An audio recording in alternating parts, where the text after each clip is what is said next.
त्यानं तो पिल्लं खाऊन या ठिकाणी भरपूर बसलेला आहे. आता किती पिल्लं खाल्ली ते आपल्याला माहीत नाही.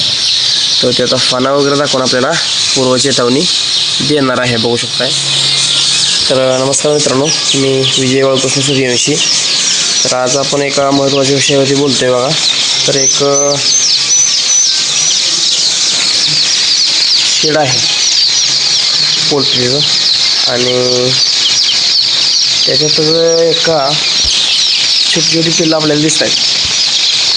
आणि बघा सकाळच्या 6:30 वाजलेले आहेत आणि एकदम असा सकाळचाच फोन आला मला आणि त्याने मला कळवलं की एक शेडमध्ये साप आहे. तर तो साप आपल्यासमोर आहे, बघू शकता. मी थोडासा ब्राईटनेस वाढवून तुम्हाला मी दाखवतो, कारण कसं आहे की लोकांना सापांच्या विषयी माहिती नसल्यामुळे लोक घाबरत असते. तर बघा त्यानं किती काय खाल्लं असेल, इतका जाड तो आपल्याला दिसतोय. तर बघू शकता की कशा पद्धतीने तो आता फणा दाखवायला त्यानं चालू केलेला आहे. त्यानं भरपूर काहीतरी खाल्लेलं आहे, एकदम असा सुस्तावला आहे पूर्णपणे. आणि मग तो येऊन इथे या ठिकाणी शांतपणे बसलेला आहे. तर बघा त्यानं पिल्लंच खाल्लेली असावी, ते असा एक अंदाज आहे माझा वैयक्तिक. तर बघूया, कारण कसं होतं की आता शेतकरी जे असतात, म्हणजे जे आता पिल्लं ज्यांनी सांभाळलेले आहेत तर ते शेतकरीच आहेत. बघूया. तर कसं आहे की त्यांचं नुकसान आता या ठिकाणी भरपूर झालेलं असणार आहे, कारण या सापाला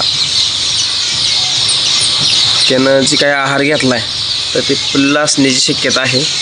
कारण या ठिकाणी दुसरं काही त्याला खायला मिळणार नाही, पिल्लंच आहेत बघा इथे. तर त्यानं तो पिल्लं खाऊन या ठिकाणी भरपूर बसलेला आहे. आता किती पिल्लं खाल्ली ते आपल्याला माहीत नाही.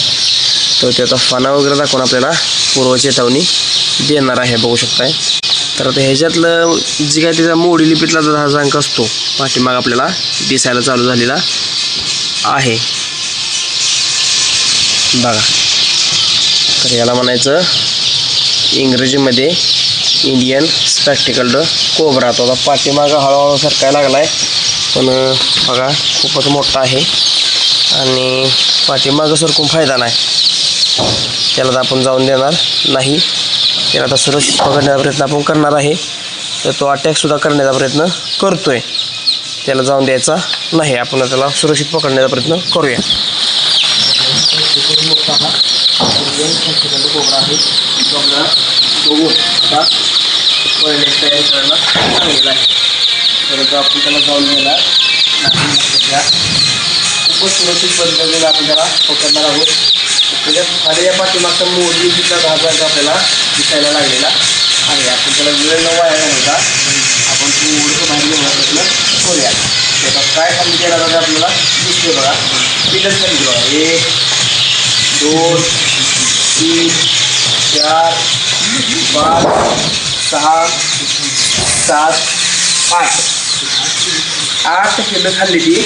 आणि अजून जर बघायचं म्हटलं तर शेवटला इतकं काय नाही वाटत. हा म्हणजे त्यानं 8 पिल्लं खाऊन तो या ठिकाणी बस. दाखवू नका पहिली गोष्ट, कारण आपण त्याला आता सुरक्षित पद्धतीने पकडलेलं आहे. आता या सापाचं वैशिष्ट्य काय असतं माहिती आहे का, आपल्याला असं स्वतःहून चावत नाही. ज्यावेळेला आपण त्याला चुकीच्या पद्धतीने पकडायला जातो किंवा त्याला मारण्याचा प्रयत्न करतो त्याच वेळेला आपण चावत असतो. म्हणजे की फक्त आता हलती वस्तू दिसत्या, आता हा माझा पाय हलता आहे म्हणून त्या पायावर तो बघणार, बाकी काही विषय नाही. मग बाकीचे सर्व मित्र काय करते ती त्याला असं थोडंसं टार्गेट द्यायचं, असं पायाला थोडंसं असं खाली हलवायचा, पाय हलवायचा आणि मागणं असं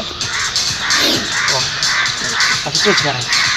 असं उद्योग असतील, लक्षात घ्यायचं. म्हणजे ज्या वेळेला त्याचं लक्ष एका गोष्टीवरती केंद्रित होतं ना बाबा, त्यावेळेला लोक बाकीची त्याला मागणं हात लाव, कुठं पप्पी घे असलं उद्योग करते. त्यामुळं साप जाऊनची शक्यता जास्त असते. कारण एखाद्या वेळेला त्याचं लक्ष विचलित झालं, तो जर डिस्टर्ब झाला तर तो चावण्याची शक्यता असते. म्हणून लक्षात घ्या, असं कोणी खेळ करायचा नाही बिना कामाचा. जरा गाडीची भरणी घेता का?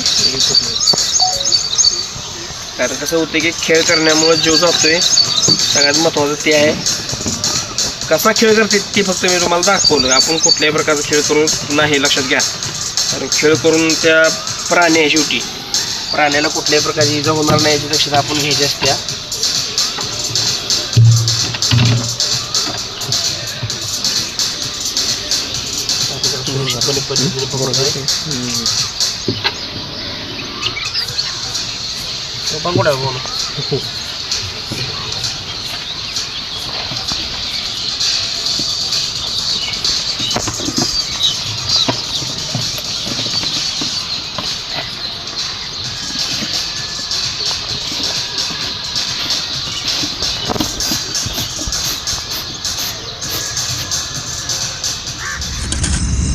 तर बघा मित्रांनो की आपण पकडलेला हा इंडियन स्पेक्टिकल कोब्रा, त्यानं 8 पिल्लं खाल्ली होती बघा.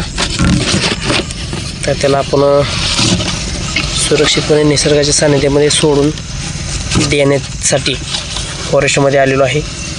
तर बघू शकता तो कशा पद्धतीने आता बाहेर जाणार आहे. त्यानं आता डोकं बाहेर घेतलेलं दिसतंय आपल्याला.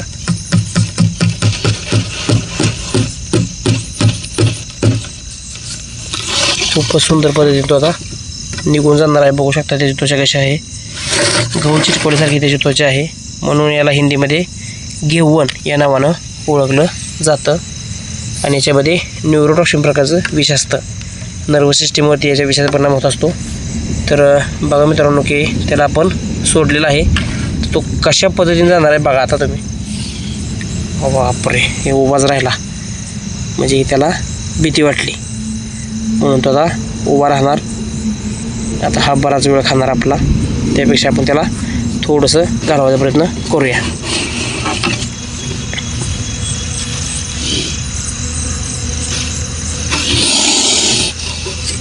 आपण फक्त बरणीने त्याला घालवायचा प्रयत्न करतोय,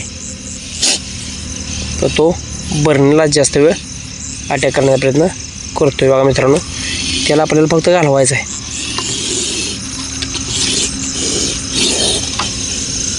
गेला अगदी सुरक्षितपणे जंगलामध्ये तो निघून गेलेला आहे. कारण कसं आहे की त्याला धोका वाटल्यामुळे तो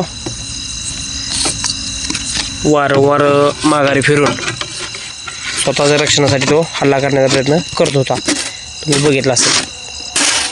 तर भेटूया नवीन व्हिडिओमध्ये नवीन सापासोबत. तोपर्यंत सर्वांनी काळजी दक्षता घ्यायला विसरू नका. जय हिंद, जय भारत, जय महाराष्ट्र मित्रांनो.